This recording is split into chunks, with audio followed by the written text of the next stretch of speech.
Go.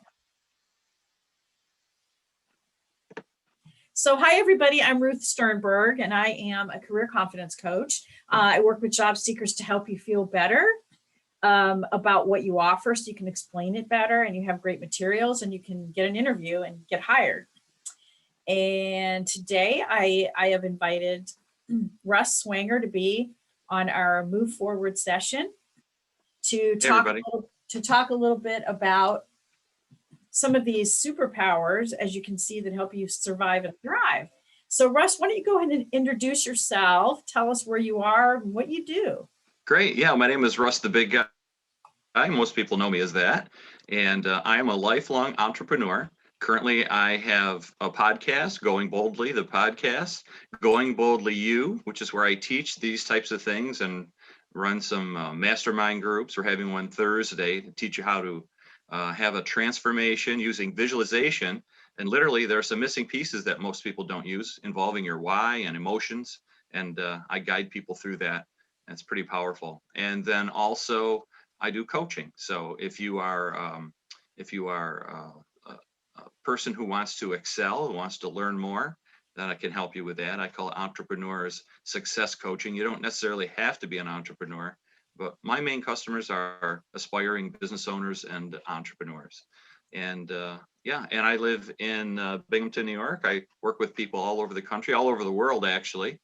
And I am excited to try to get out of this Northeast area this winter once again, because I am not a snow person.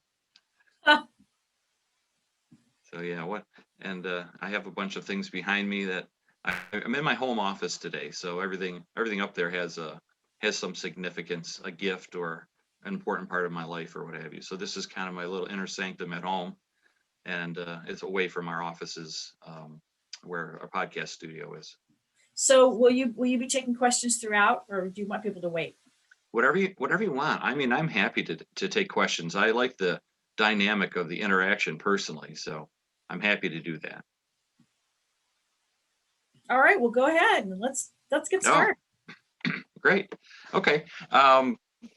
So welcome everybody. As I mentioned, I'm a lifelong entrepreneur, and one of the things that I discovered is that I didn't know almost everything I needed to know, and the commonality with everyone else is you don't know what you don't know. So along the way, I had to teach myself. I had no one to teach me business, no one to teach me business skills. I was very much lacking in communication skills and empathy and all those other things. So I put together the 10 Essential Superpowers to help people who have never been in business before, to be able to give them some skills and understand some concepts to allow you, either the business owner or the professional who wants to move ahead, to be able to survive, essentially, to be able to not only that, but to thrive.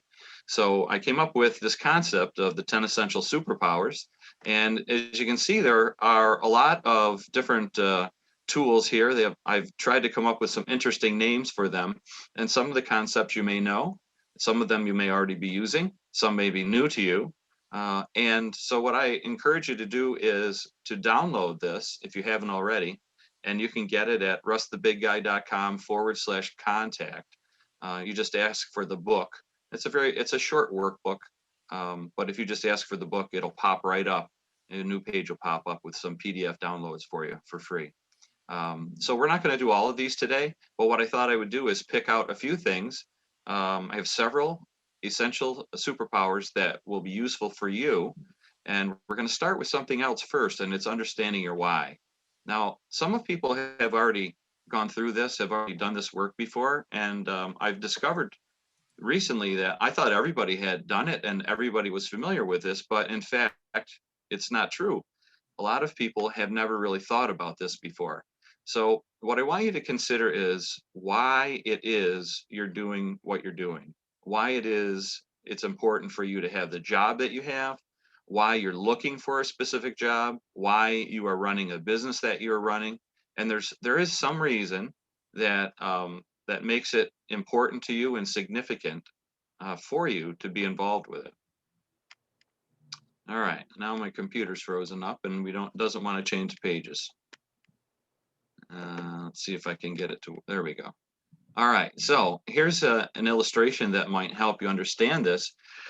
If you notice, the hands are circled. So most of us are really pretty much everybody knows what you do, right? So if you have a job, you know what it is that you're doing. You usually have the technical skills involved that would also allow you to know how you're doing it, right? And the thing that's missing a lot is sort of that heart-centered idea. It's connected to all the emotions. It's why you do it.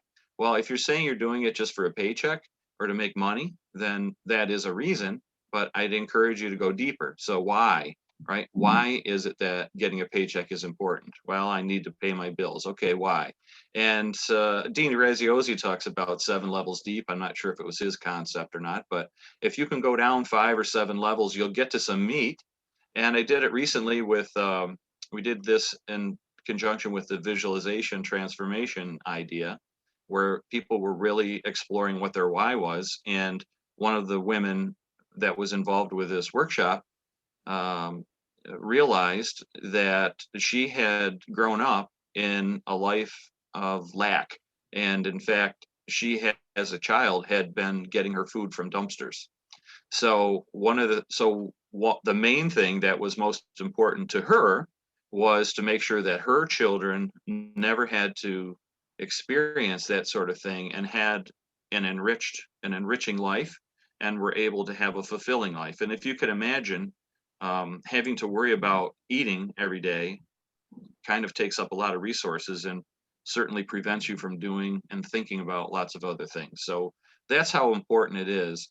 You can connect your why to something emotional, as this woman did. Then you can, whenever you come upon an obstacle, it's really not anything that's going to be difficult. So people that are really connected to their why, and again, I work a lot with entrepreneurs, but this is appropriate for anyone. Um, when you come upon something that's an obstacle, you definitely can see it as something positive, something that you can overcome. You have plenty of other skills, and the why becomes the fuel that empowers you to use all the tools available and to be resourceful, to be able to come up with solutions, overcome your obstacles. So discovering your why is very, very important. Here's a quote by Mark Twain: "The 2 most important days of a person's life are the day they're born and the day they discover why." So if you haven't thought about this before, make a note to really think about your why. Why is it you're doing what you're doing? What is that reason, that mission, that driving force that motivates you? Do some work on it with yourself. You can do it with another person who may have some objective view of you and may be able to give you some insight into what they see. But most importantly, I think it's inside each of us. And so take some time to do that. Go down, keep asking yourself why. When you come up with an answer, really look into why that one's important. Any questions on that one? Any comments? All right, I guess not. Let's keep going. All right, so here's the first one. Now I have 10 essential superpowers. We're going to do 3 of them today, and they're not necessarily in any special order, but I picked out a few that I think are pretty important. And one of the first one is infinite imagination. So in Think or Grow Rich, Napoleon Hill discusses the idea that anything you can conceive and believe you can achieve. And there's a lot involved with that now with neuroscience and other things right now. We found out how important visualization actually is. And it it's connected to um, a lot of processes in your brain. But in summary, the most important thing is to visualize your desired result as if it's successfully completed. So if you can visualize yourself in the position where you have succeeded with reaching your goals, it may have to do with money, it may have to do with the position at work, it may have to do with something enriching with your family or goals that your family have. And it's important to use your emotions, feel the emotions, and connect it to your why. And it's interesting because now you are using your mind to control your brain. And as you do this, there is a lot involved with neuroscience and chemicals and pathways and creating new neural pathways. And what happens is you kind of fool your brain into thinking, or not thinking, but basically you're fooling your brain into the idea that it's something that actually happened. So you're kind of, what I like to think of it is that you're creating a memory that didn't yet happen. And it's going to do a lot for you. There's a lot involved with um, how it's so important. So if you can do the visualization part, that's one of the keys. Again, use the emotion. Really take some time and work on it. I'm giving you some of the tools. Obviously, we don't have time to have each person go through it and practice it. But if you can do these sorts of things on your own, you'll find out how powerful it is. And make sure you connect your why emotionally. And if you feel the emotions when you're doing it, then you know you're doing it the right way. Or if you get goosebumps, it happens to me a lot. So when you start to do this work, you're going to come up upon some things, your limiting beliefs. And limiting beliefs are anything that you believe that constrain you from reaching your goals or having the life that you want. And usually they're not the types of things that we really want to believe. And if you stop and think about it, you'll find that someone else put that idea in our head. So it was society, or it was a teacher or a parent, or it was some stuff that we noticed from the outside. A lot of times it comes from people who love us, not people who want to hold us back necessarily, or wish us harm, or wish us failure, if you will. But our serpent brain really wants us to be safe. So it tries to keep us safe in many ways. And one of them is by not trying new ideas, by not risking, um, by by not going outside of what is normal for us and what we're used to. And so if you can realize that you have limiting beliefs, and that you're making choices, let's say from a position of lack, or because they're based in the past rather than in what you want your future to be, then you can start to defeat them. And they're in the book Think and Grow Rich. There are worksheets after each one of these. And so, for example, with defeating your limiting beliefs, there's actually a page where you can write down on the left of the page what your limiting belief is, and then on the right, kind of like rewrite the statement so that you can practice saying it to yourself, and so that minimally you can at least have the idea that you have a limiting belief, and then when it comes up, you can tell it to go away. Um, some people like to name those beliefs, those limiting beliefs. So if there's something, a specific one that comes up for you, you can call it, something just ridiculous or childish, or sort of demeaning for that thought, like something stupid like poo poo head or whatever. Oh, there you are again. I was wondering when you were going to pop up. Well, go away. We don't need you, because you could do a positive statement, for yourself. They say it takes 10 positive affirmations to defeat one limiting thought. I'm not sure if that's true, but I like to do some of my positive affirmations in the morning or at night before I go to bed. I'm told my brain is in a different state, right? Different brain waves, and it seems to work well for me. Any questions on those, by the way? Can somebody talk or say something? So I know that we're still connected. I'm here. Okay, we're still operational. Does anyone have a question? This is Rusty. I just want to let you know that I was muted. That's why you couldn't hear me. Okay. Oh, great. Understood. Yeah, it's okay if you unmute everybody, Ruth, if it's okay with you. I don't care. As long as there's no background. You guys feel free to mute or unmute. Just, Got it. It's your choice. Okay. Okay, super. So at least the people are there. It's a little difficult because it's very disconnected. On the screen that I'm seeing is my is the PowerPoint. So right. I don't want to kill everybody with death by PowerPoint is the saying. So great. So let's go on to the second one that we're going to work with today. And this is the second essential superpower. This is one of my favorite ones. Opportunistic rearrangement is what I call it. And being a creative person, this is one of the easiest ones for me. even easier than the visualization. I've always visualized things, but never really learned until recently as an adult how to connect with the emotions, how to connect to my why. And when I learned that, it was like a switch went off, right? And it turned my visualization into something that really, really works. So opportunistic rearrangement, I call it, is doing the best you can with what you have, where you are now, and then moving forward from there. And so, someone else might say it's being resourceful. That's a good way to think of it. I think Tony Robbins talks about, it's like you don't have a lack of resources, you have a lack of resourcefulness. Because everybody has resources, everyone has connections, right? So you have to think about it, like what's available to you to help you move forward, to get to the achieve the goals that you want to achieve, to have the life that you want, right? To be able to have a fulfilling life. And for a lot of people, it is happiness. And so you also might want to think about what's the difference between happiness and joy. So I know I buy a new vehicle, I'm happy for a month, and then after that, it's just the same old vehicle that I've always had because now I'm used to it. So I'm not really happy about it anymore. It just is, right? But what's joy? When I can help people with the trainings that I do or the coaching, I get a huge feeling of satisfaction out of that. It connects with my why, and it adds to the joy in my life knowing that I'm making a difference. And especially when I get feedback from people, when they tell me something that I've done or been able to be a part of has made such a huge difference in their life, that gives me great joy.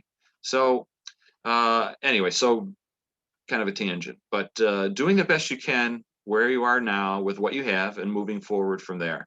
And one of the important things about this is the action element. So it's taking action. So if you have goals, if you are trying to, if you're hoping to have a job rather than working at getting a job, or if you are in a position of being an employee or a team member somewhere and you want to move up or move over or move to a different place, right? This is something that you can really think about. You have lots of connections, you have transferable skills, you have a lot of resources. So what can you shift?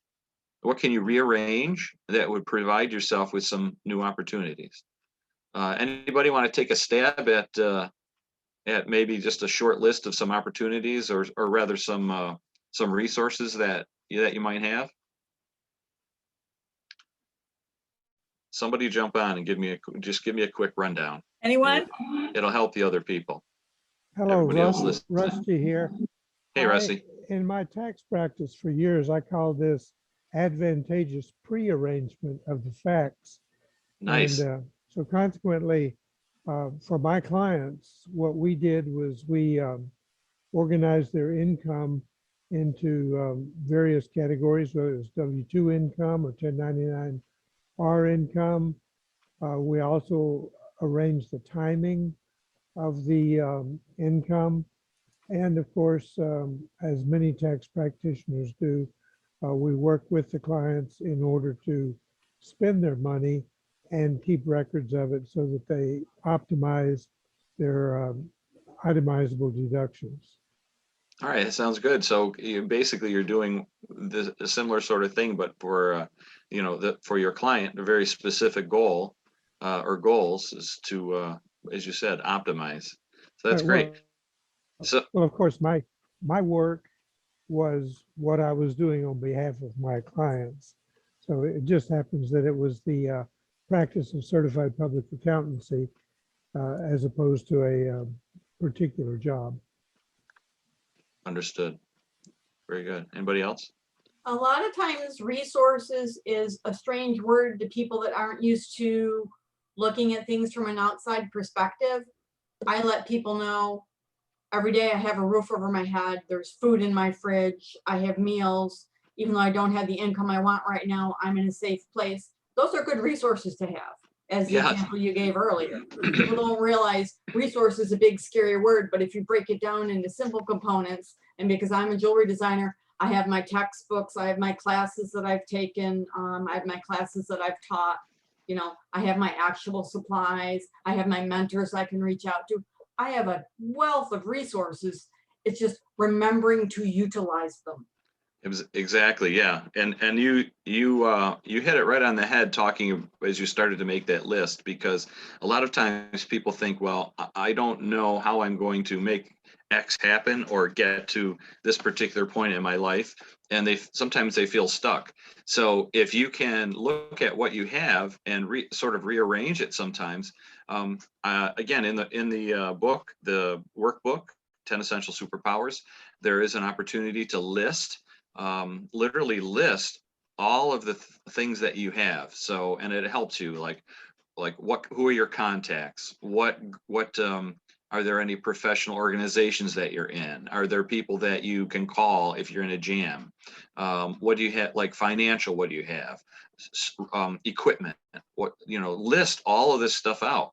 And sometimes, and very often what'll happen actually is just making the list, you'll start to see some things that connect. And a friend of mine and I did this years and years ago.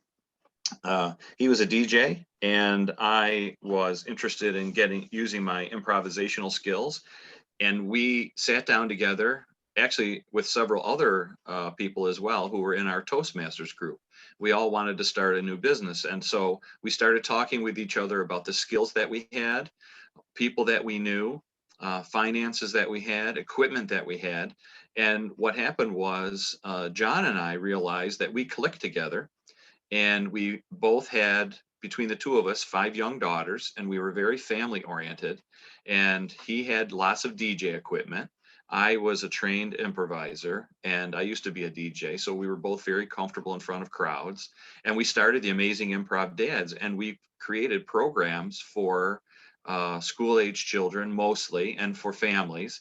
And we did game shows and creative storytelling and just a whole list we came up with of programs that we did in schools and fairs and festivals and community events, and for local nonprofits. And we made a business out of it.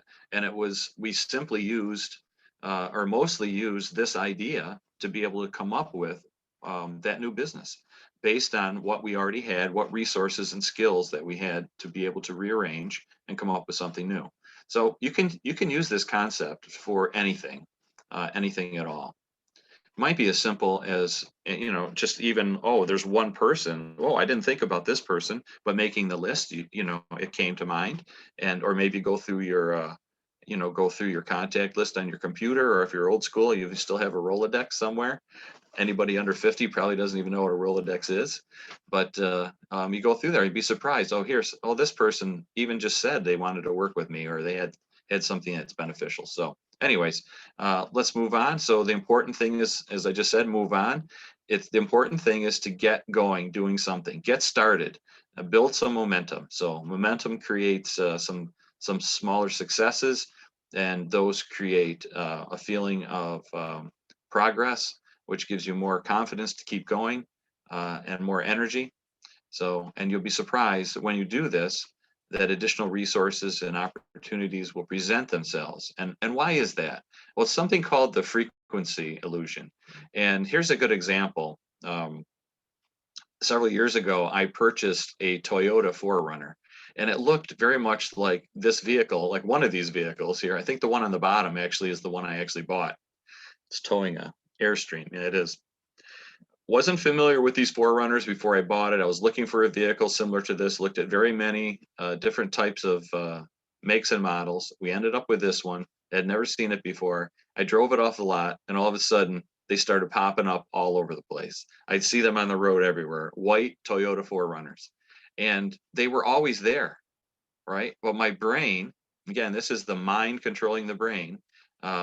My brain did not understand that it was something important to me. In fact, it wasn't. So the brain didn't pay attention to it, just filtered it out, right? And so if you stop and think about it, your brain works like that. If you allowed every single bit of stimuli to come into your brain, you'd go insane, right? Every breath you take, every time a piece of cloth from your clothes rubbed on your skin, or air moved across your face, or a car drove down the road, or your heart was beating, you would hear and know everything, and it would just be crazy. So your brain is very, very specific about what it allows you to recognize. And if you can use your mind to tell your brain what to look for, right? What's important to you. And here's where we were doing it back here, right? So now your mind's telling your brain what to start working on. And your brain will process all that as you're sleeping as well. You'll find all these things that come up, doors will open where you didn't even know there was a door. And so this is an example of how it happened. You may have noticed it as well if you bought a vehicle or maybe bought a new piece of clothing that you thought was something interesting or unique, and all of a sudden you see other people wearing it. Or you go to a meeting and ladies, you go to a meeting and someone has the same blouse on that you thought was, obviously you wouldn't do it on purpose. I've had people tell me that happened. Maybe it's more common with women. I think guys show up with a shirt and tie and look like everybody else. In the old days, I don't think anybody really cared. I think that was actually preferred. But so opportunistic rearrangement in its simplest form is right here. And here's the obligatory cat or dog slide. And cats reuse and rethink things all the time. If you have one, you know that. So here's a cat turned an old box and some tissue paper into its bed. Any questions on that? All right, let's keep going. This is one that people talk about all the time, is balance. So breathtaking balance, I call it. And I think about balance in 3 different ways. You may have heard people talking about work-life balance and that sort of thing. But first I want to talk about this concept. It's perfection versus excellence. And I think this derails a lot of people. And this feeds into a lot of those preconceived ideas and the things that we already talked about, where we have limiting beliefs of, that we're not good enough, or that we'll never amount to anything, or maybe, we'll never be number one. But if you think of the idea of perfection versus excellence, so perfection is not humanly possible. And it took me a long time to learn this. I come from the graphic design business, as well as a family where where it was important to excel. And in the old school graphic design business, anything that was printed had to be created by a human ahead of time, and that was me. And it was created on a board that would be photographed, and it had to be immaculate. There couldn't be a fingerprint on it, and all the letters were put on by me, the graphic artist, the commercial artist, ahead of time. So everything had to be perfect. And I happen to be pretty good at it. But what happened over time is, if you're trying to be perfect all the time, you're just going to live a life of disappointment. And I found that that's what started to happen to me. I would be very, I wasn't in the best state of mind, let's put it that way, because I felt like nothing was working out the way I expected it to. And in fact, it wasn't. And my expectation was unreasonable. So excellence includes the ideas that failures and mistakes are opportunities to excel. Very often they're happy accidents, and that's an important part of creativity. If you know any artists, or if you are an artist or even an actor, when we do improv, one of the most exciting things that can happen is something unexpected or something that goes wrong, because then you have the opportunity to create an amazing story on the stage, an amazing scene. And then also, if you think of it that way for your life, for one's life, happy accidents are an important part of being able to come up with something pretty amazing for your life. So failures and mistakes, opportunities to excel. Think of the idea of being excellent. Be as excellent as you can be, and never expect to be perfect, because it's impossible. So if you cling to the expectation of perfection, then you will live a life of constant disappointment. That's my quote, and that was my experience. Here's a second idea with balance, and it's a balance among many interests. So people talk about work-life balance. Some people say it doesn't work, it doesn't exist. Some people say it does. If you're working for someone else and you're on an hourly, or if you are have a very specific days or times when you work, they've kind of provided a solution for this for you, because when you're not there, hopefully you're not dealing with work at all. For other people who might be salaried or in a very demanding business where it intrudes into what you might perceive as your personal time, or if you're an entrepreneur, this is super important. So one of the things to really understand, especially if you're in the latter categories, is that there is an ebb and flow. So sometimes the work is going to be too much. Sometimes you're going to get less of it, more times with friends, with family. And if you just sort of accept that as a reality, then you're not fighting against it. And I think that that's really important. The key thing that I found as an entrepreneur is to be fully present in each area. So, for example, when my oldest daughter was a baby, I remember I used to take off like a Wednesday and I'd work a Saturday. And I had my own graphic design and sign company at the time. And I remember sitting outside. I had made a little goldfish pond outdoors with a little water fountain. And I specifically remember sitting there with her in my lap, thinking that I should be working. And looking at this baby and saying, well, this baby isn't talking and whatever. And it was my first kid, so I had a different perception of being a father at that particular moment. But I really felt like I should have been at work. And then as the baby got a little older, when I was working, I was feeling guilty. And I was feeling guilty that I wasn't home spending more time with my family. And later in life, what I discovered is that one of the reasons why I was feeling guilty is because I wasn't creating the experiences and the memories that would travel with me to wherever I went, right? I wasn't creating those when I was with my family because my mind wasn't there. It was thinking that maybe I should be working, or I was working on a work problem. So once I learned to be fully present in each area, then this no longer became a problem.